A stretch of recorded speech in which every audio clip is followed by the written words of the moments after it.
Today I'm going to showcase the Mercedes-Benz W124 chassis Cabriolet auto-dimming mirror.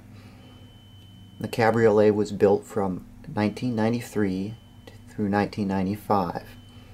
The mirror used in that car is completely different from the mirrors used in the coupe or the sedan. What I do is take the existing Cabriolet mounting bracket, which is this entire assembly up here, and retrofit it to a suitable auto-dimming mirror that also has Homelink. Unfortunately, because the mirrors for these cars are so rare, hard to find, and expensive, I do not offer pre-built solutions.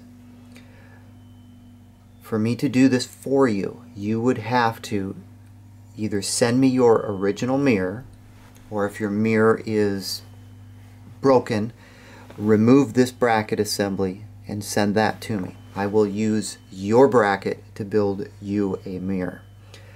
This is the only way I can do this because of the costs and the scarcity of donor mirrors. It's a completely different scenario than the mirrors I build for the sedan and the coupe.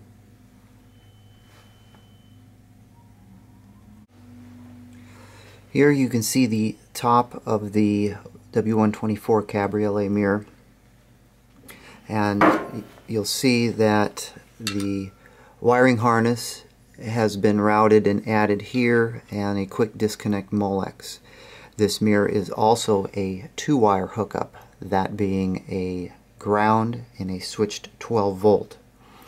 Now I must emphasize that in the Cabriolet there is no switched 12 volt source in the headliner. What you're going to have to do is route wiring, which is not included, from the headliner area down your A-pillar into the kick panel area, and either tap into a switch 12 volt source in your kick panel or route the wire up under the dash into the radio area and use a switch 12 volt from your radio or the switch 12 volt from your cigarette lighter. That is something that's not covered in my installation manual, so it's not overly complicated, but it will require some additional labor on your part or your mechanic's part to get a suitable switch 12 volt source up into your headliner. The connectors that I include with this mirror include wire ties, white caps, splice connectors, spades, and about 13-inch wire harness, which is kind of standard in my installation packets.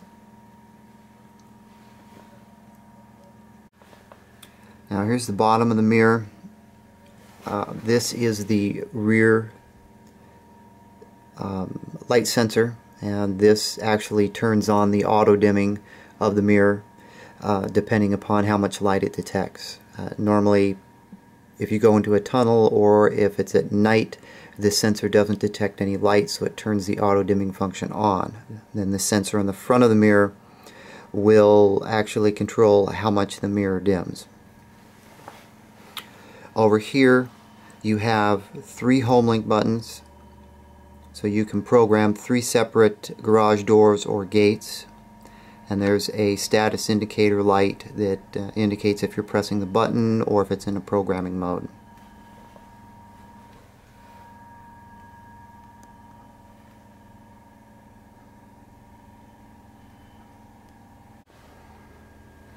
In closing, I wanted to mention that the front auto dimming sensor is right here in the corner, and this detects light coming in through your rear window, and depending upon how bright the light is, it will either dim the mirror a lot or it will dim it slightly. There is no compass available on this mirror or any other functions aside from what I've discussed here in this video.